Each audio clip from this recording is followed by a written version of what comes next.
انت تدري هيك اخبار حتى لو الفجريه لازم تنقل.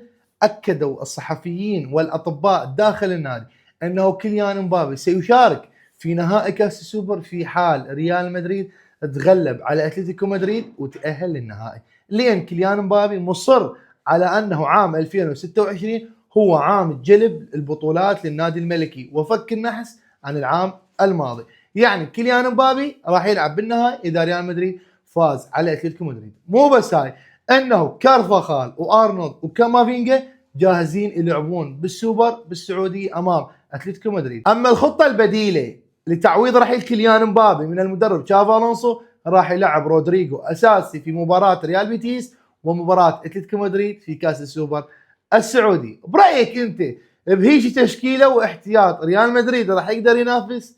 لو ما يقدر نورنا بالتعليقات. بس تعال، ليش ما جاي يضيفني؟ يضيفني حتى واحد من الاخ يستفاد. ضيفني يا معاذ، ضيفني.